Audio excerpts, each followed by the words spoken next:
Welcome, survivors, burnout community, and those just interested. It's Kelly Bupoltz, trainer, author, speaker, and your burnout prevention mentor. Burnout is not taboo. It's our reality in this chaotic, fast-paced world. But we're not going to let it drive the narrative to our stories. We're going to do something about it, so let's dig in.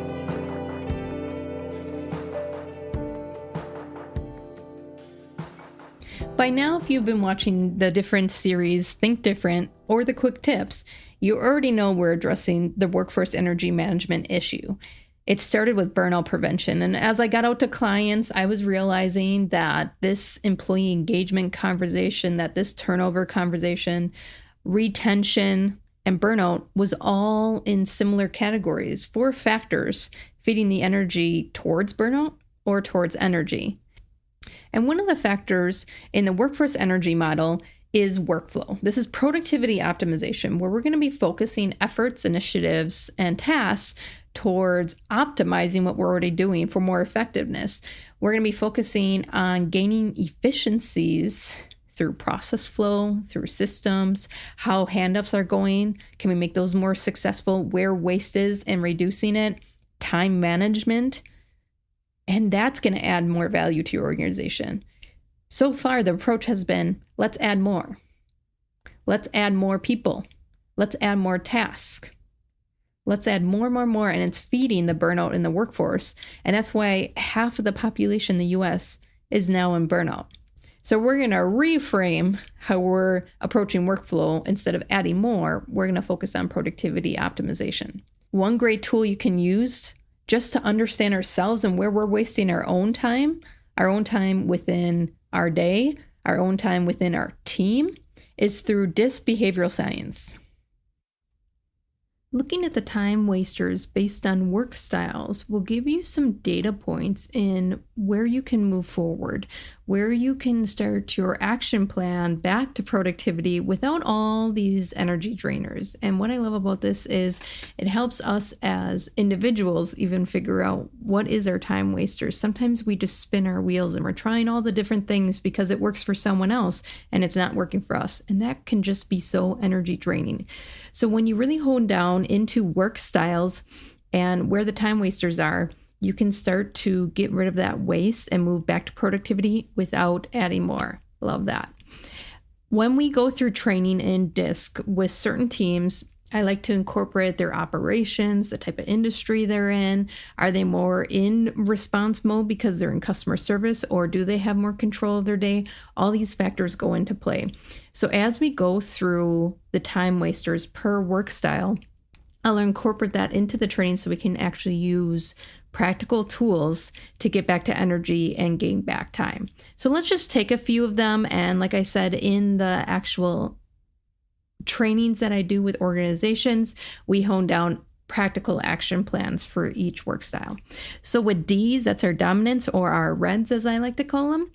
They like to make snap decisions and ping and pong firefighting what may come up, and that's exciting to them. That's kind of like gaining results at a very fast pace.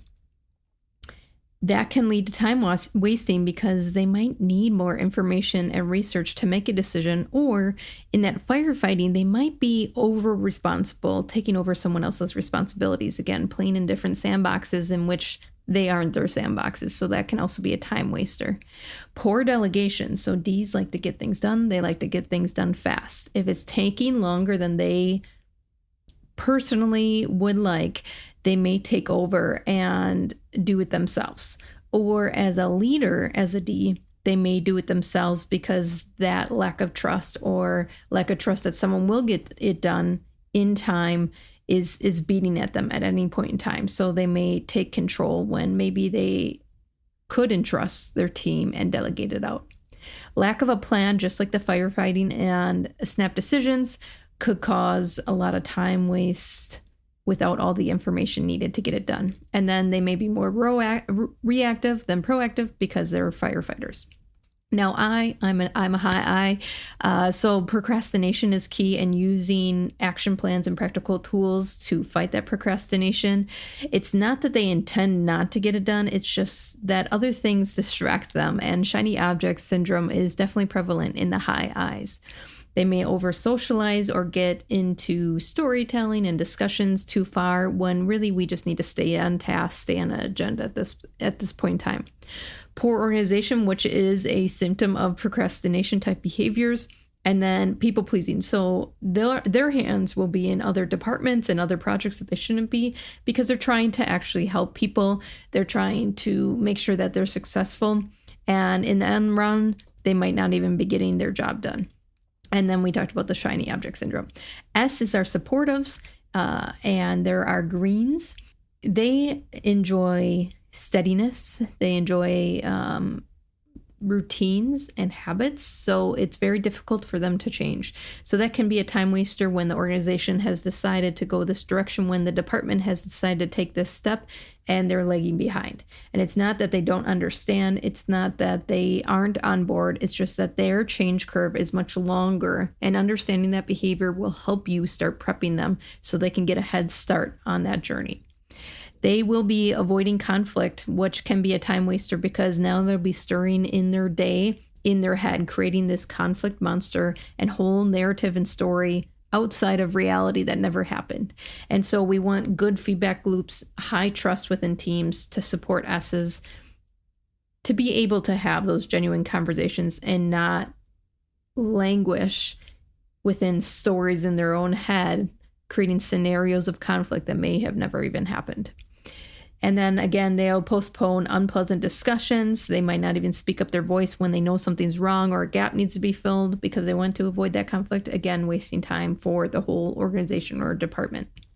And then C's are our compliance, or our blues, and they want to seek all the facts. It's not that they're delaying the process or trying to be rude in asking more questions. They just need more detail to move forward. They need to have lower risk to feel confident in the decision in which the group is moving forward with. And they fear mistakes. So satisfying that will actually get them to move forward and commit. They may be perfectionist type of behaviors, which means they'll redo it over and over again, make it look all pretty, make a whole bunch of procedures and best practices when maybe we don't need them for those certain activities. And so we want to make sure that expectation and feedback loops are tight for S's, so that they understand the expectations and where we're moving forward. And then they may spend extra time being overly organized. And again, that can be beneficial to the rest of the organization, or it can be a time waster if they're overdoing it. So we want to make sure that, again, they have tight parameters and expectations set, so that they know this is the allotted time I have for organization in the morning, or this is all I need to focus on today. So that's all I need to organize. I don't need to organize my whole month right now. And then we move forward.